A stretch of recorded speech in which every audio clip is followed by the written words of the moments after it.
All right, what's going on, everybody? Welcome back. My name is Alex, and today I'm going to be sharing with you guys my main go-to build for like 90 to 95% of all of my hunts. Now, build does not have, something like maximum damage. You will be able to do really good damage, but the main reason I use this build, the main reason I like it is because you can use it with any weapon, and it also allows you to make a lot of mistakes during the hunt. You're going to be super tanky while also still doing really good damage. And all in all, it's just way more consistent than when I run full desperation DPS builds. And that's the reason I don't really run full desperation builds anymore, because one, I'm too lazy to really pay attention all the time, and two, I get hit a lot. Like, I don't have like the best reflexes like I used to, but I will give you guys a sneak peek at my full this is my full DPS build. So as you can see here, my maul 1300 damage. I got all the desperation talismans. Now I've got pretty much maximum DPS right here. My maul has 2111 base damage. That's not activating my tunnel vision at 34%.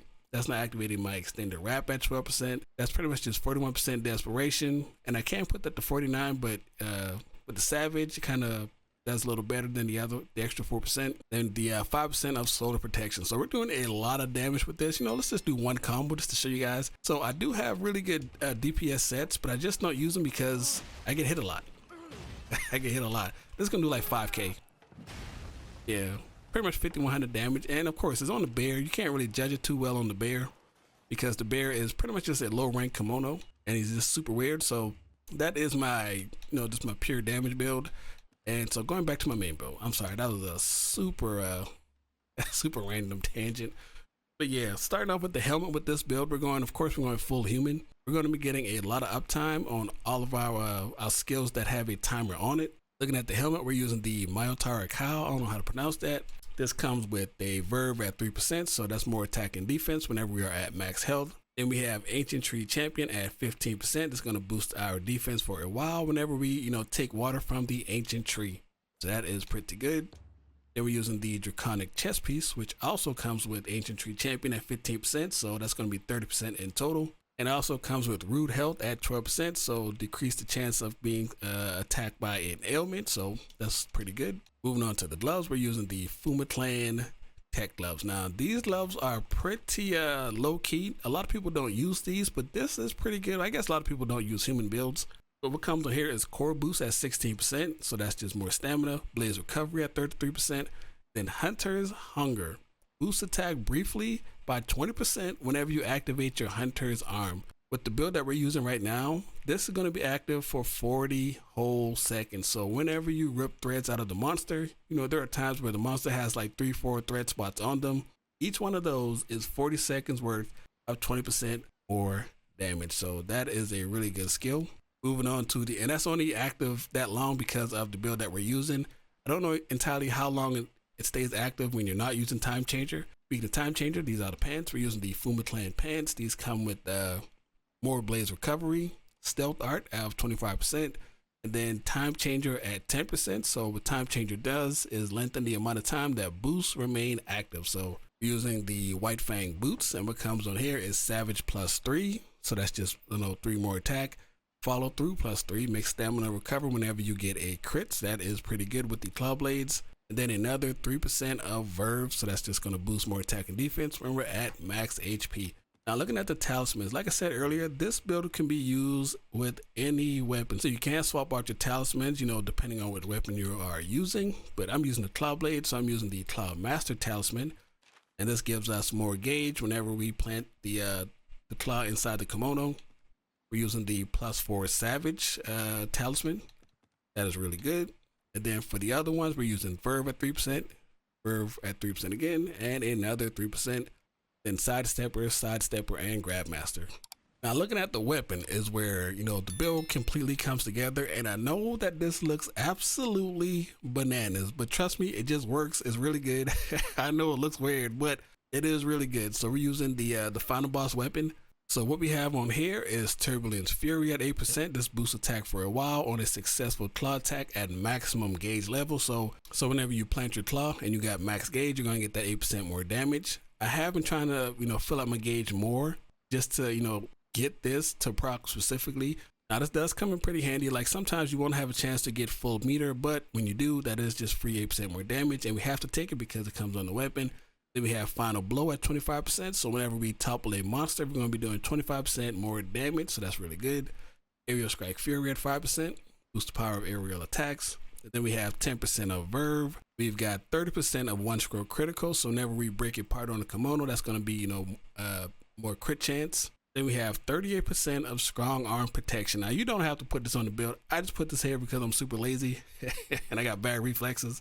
So you could swap this out for whatever else. And then last but not least, we have 30% of time changer. So this lengthens the amount of time our boosts remain active. And in total, we have 40% of that. So now your weapon paths might look a little bit different from mine. And you also can use this on any weapon, like I said. So it might be completely different, but the main thing you want is time changer, and everything else you can just fit into your build, however you want it. But this is just my personal preference. So I went left side, came down here, picked up aerial strike fury, came over here, picked up one scroll critical, dropped down here, picked up strong arm protection, then went down this way for verve and looped around and ended up right here. So that is the final weapon. It looks absolutely insane, but trust me, it works. So this build has a lot going on. So let's look at the actual stats we have right now. We are at full HP. We have 561 attack, 315 defense. Now this is only the start because we once we activate the Ancient Tree Champion, our defense is going to go from 315 to, check real quick, so drink my water. Now we're at 390 defense. So that is pretty good, but we're actually not done yet because during the fight, when you're fighting, you're breaking parts off the Kemono, the glowy spots start to pop up, you jump on, you rip the threads out, you're going to get 38% more defense and 28%, all right, not 28, and 20% more attack. So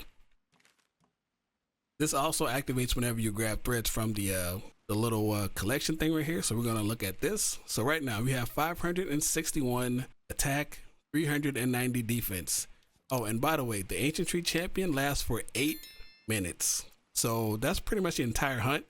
So as you can see on the bottom left, it's still there. That lasts for 8 whole minutes with 40% time changer. So 561 attack, 390 defense. We're going to activate a Hunter Arm.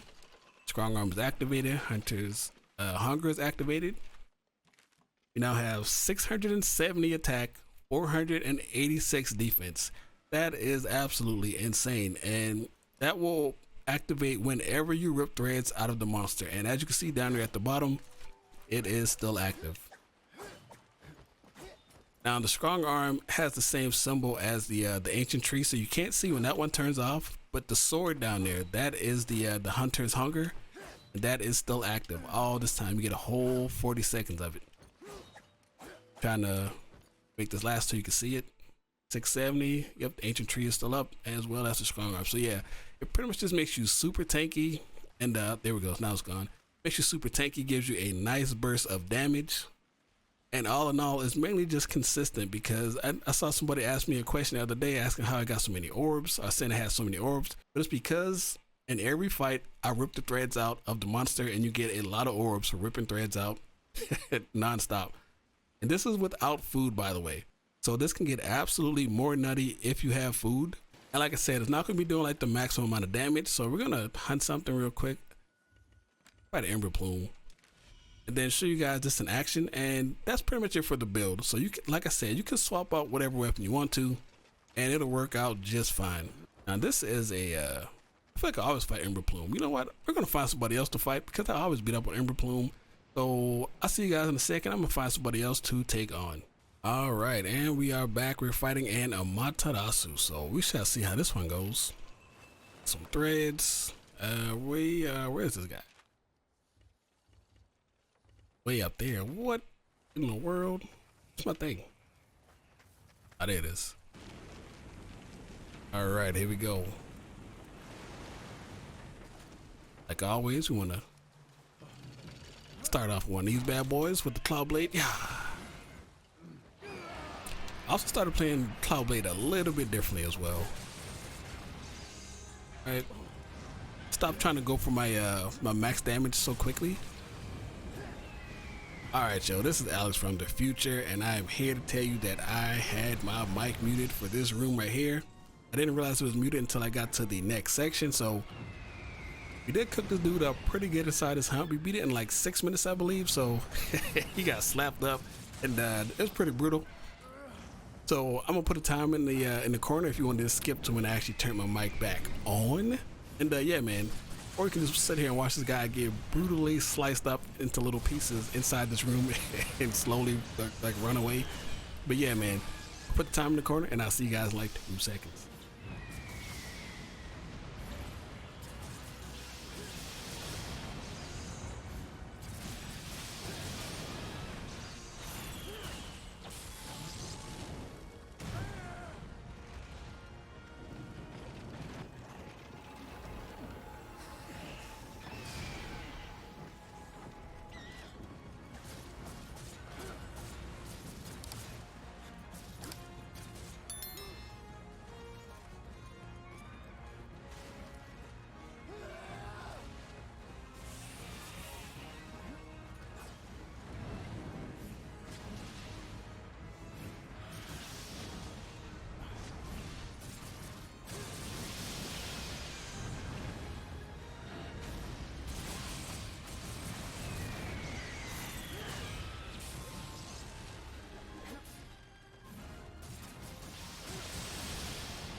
Oh my god, I had my mic muted that entire time. I'm a dummy. Oh my god, dude. I knew something was up. So yeah, we we cooked him up a little bit right there. And then yeah, I forgot to unmute my mic because I had to cough. Okay, so we're gonna try to grab this, get that boost. Don't you jump. Alright man, I need this leg. Give me that. 20% extra damage. I'll take that. Gonna hit it one of these. Coming. Oh, get him out of the air. Oh yeah. Oh yeah. Alright, so we're gonna activate Turbulence Fury right here, get that 8%. Slice him up. And I'm also trying to get better at not activating my super spin like too soon. Oh my god, he's down. Go. Actually gonna activate it right here. See if we can get the head on the way back up. Go. Oh. Oh. Activate super quick right here. Oh, that's... Shouldn't have. Shouldn't have, sir. Some of this. Boom. Out of there. And like all those low spots on them right there, I need to get those because that is 20% more damage.